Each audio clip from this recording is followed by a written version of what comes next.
নস্ট্রাদামুস পৃথিবীর ইতিহাসে সবচেয়ে বিখ্যাত ভবিষ্যৎদ্রষ্টা হিসেবে যিনি স্বীকৃত। আমার তো নিজেকে বাংলাদেশ ক্রিকেটের নস্ট্রাদামুস মনে হচ্ছে। মানে গত কয়েক মাসে আমাদের ক্রিকেটে যে যে ঘটনা ঘটবে বলে ভবিষ্যৎবাণী করেছি সবগুলোই কি মিলে গিয়েছে না?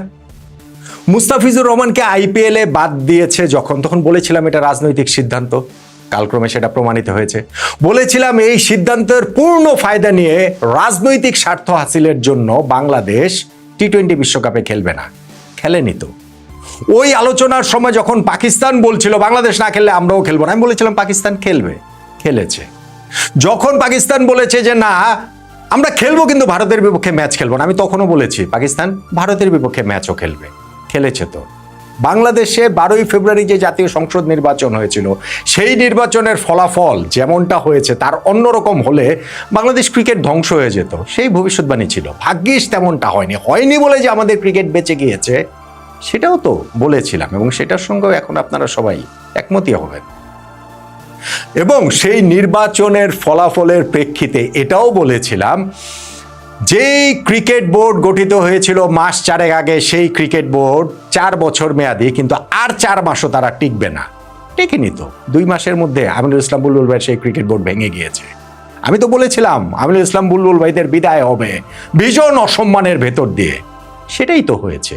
এবং সর্বশেষ যেটা বলেছিলাম যে বুলবুল ভাই এইবার ভিকটিম কার্ড প্লে করবেন, সিম্প্যাথি কার্ড প্লে করবেন, সেইটা তিনি শুরু করে দিয়েছেন।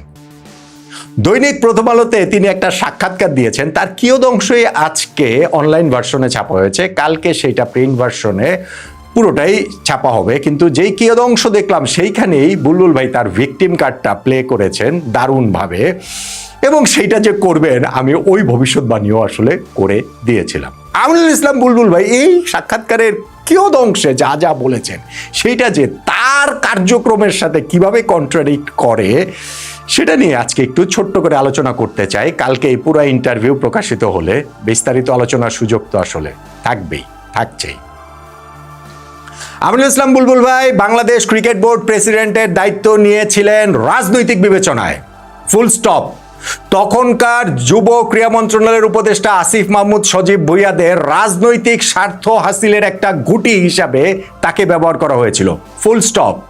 এবং পরবর্তীতে যিনি এই মন্ত্রণালয়ের দায়িত্ব পেয়েছেন ডক্টর আসিফ নজরুল, তিনিও সেই রাজনৈতিক স্বার্থ হাসিলের খেলাটাই মেতেছিলেন, ফুল স্টপ। যেটার জের ধরে আমরা টি-20 বিশ্বকাপ পর্যন্ত খেলতে পারিনি। এখন সেই বুলবুল ভাইকে বিদায় নিতে হয়েছে ক্রিকেট বোর্ড থেকে, এবং সেই বিদায় নেওয়া নিয়ে তার সে কি কান্নাকাটি, সেই কান্নাকাটির একটু অংশ আজকের ওই প্রথম আলোর ইন্টারভিউর ওই জায়গাটাতে দেখেছিলাম। এবং আমি বলছিলাম যে তিনি কিভাবে নিজের কথার সঙ্গে দ্বিচারিতা হয়ে যায়, কিভাবে তার ডাবল স্ট্যান্ডার্ড হয়ে যায়, কিভাবে সেই কন্ট্রাডিকশনটা হয়, সেটাই আপনাদেরকে একটু লাইন ধরে ধরে যদি আমি একটু বলে শোনাই। এই ইন্টারভিউতে বুলবুল ভাই বলেছেন যে আমি অনেক দিন দেশের বাইরে ছিলাম, 20টা সহযোগী সদস্য দেশের সঙ্গে কাজ করেছি, আফগানিস্তানের সঙ্গে কাজ করছি, সরকারের সঙ্গে একটা চর্চা দেখেছি, একটা বোঝাপড়া ছিল যেটা সাধারণত ঘটে থাকে বিশ্বে। আরেকটা জিনিস আমাকে সবসময় আত্মবিশ্বাস দিত, আমার মনে হচ্ছিল দেশটা বদলে গিয়েছে। দেশটা বদলে গিয়েছে এই আত্মবিশ্বাস তাকে দিয়েছিল। তিনি 20টা সহযোগী দেশের সঙ্গে কাজ করেছেন, সেই সব কথাবার্তাগুলো তিনি বলেছেন। কিন্তু তিনি যেভাবে ক্রিকেট বোর্ড প্রেসিডেন্ট হয়েছেন সেটা কি বদলে যাওয়ার কোনো ছবি আমাদেরকে দেয়? ফারুক আহমেদকে একদিনের মধ্যে যেভাবে সরিয়ে জমি বিক্রি করতে আসা বুলবুল ভাইকে বোর্ড প্রেসিডেন্ট বানিয়ে দেওয়া হয়েছিল, সেইটা কি বদলে যাওয়া দেশের চরিত্রের সঙ্গে যায়? এই প্রশ্নের উত্তরটা কি বুলবুল ভাই? বুলবুল ভাই আরো বলেছেন যে বদলে গেছে মানে খেলা ও রাজনীতি একসঙ্গে যাবে না। আমরা কিন্তু খুব জোর গলায় কয়েকটা কথা বলেছি যে আমাদের খেলোয়াড়রা রাজনীতি করতে পারবে না।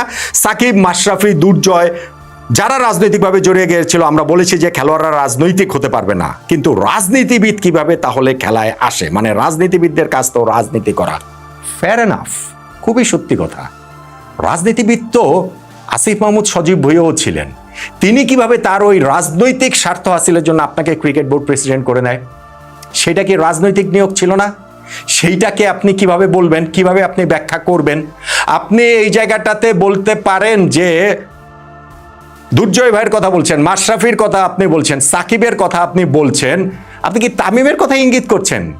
তামিম কিন্তু নো মোর ক্রিকেটার, তিনি কিন্তু ক্রিকেট থেকে অবসর নিয়েছেন, ফলে তামিমের কথা এখানে বলার কোনো সুযোগ নাই। আর আপনি যদি বলেন যে না আমি রাজনীতিবিদদের কথা বলেছি, তামিমের এই অ্যাডহক কমিটিতে রাজনৈতিক পরিবারের সন্তান স্ত্রী তাদের পরিবারের অংশ বেশ কয়েকজন রয়েছেন, সেইটার কথা আপনি বলেছেন, সেটা আপনি বলতে পারেন, কিন্তু সেই ক্ষেত্রে আমার কথা তো ওইখানটাতেই থাকবে। আসিফ মাহমুদ সজীব ভুঁইয়া রাজনৈতিক পরিচয়ে যে আপনাকে এনে ক্রিকেট বোর্ড প্রেসিডেন্ট করেছিলেন, সেইটার ব্যাখ্যাটা আসলে কি? এই যে যেমন ধরেন আপনি ভিকটিম কার্ড প্লে করে আপনি বলছেন যে পূর্বাঞ্চল থেকে আসার পরে শুনলাম আমাদের বোর্ড ভেঙে দেওয়া হয়েছে, তখন হঠাৎ করে মনে হলো আমাদের অফিসটা একটা রাজনৈতিক অফিস হয়ে গিয়েছে, শত শত লোক আসা যাওয়া শুরু করলো। এক পর্যায়ে পাইলট আমাকে অনুরোধ করে বললো ভাই চলেন চলে যাই, তখন ফাহিম ভাই আমি আর পাইলট বোর্ডে ছিলাম, আমরা সেদিন চলে আসতে বাধ্য হয়েছিলাম। ঠিক হয় নাই, খুবই ভুল হয়েছে, খুবই এইটা বাজে রাজনৈতিক চর্চা হয়েছে, আমি মানছি। কিন্তু বলুন আপনি নিজে কিভাবে বোর্ডে এসেছিলেন?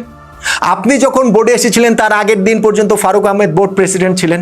ফারুক আহমেদের বিপক্ষে 8জন বোর্ড পরিচালক যেভাবে অনাস্থায় এনে গভীর রাতে প্রজ্ঞাপন জারি করে ফারুক ভাইকে সরিয়ে আপনাকে এনএসসি মনোনীত কাউন্সিলর করা হলো, পরের দিন বিকালবেলা আপনাকে বোর্ড প্রেসিডেন্ট করা হলো, সেটা রাজনৈতিক ছিল না? সেই দিন যখন আপনি বোর্ডে আসেন তখন তো আপনার নামেও স্লোগান হয়েছে, কারা স্লোগান দিয়েছে?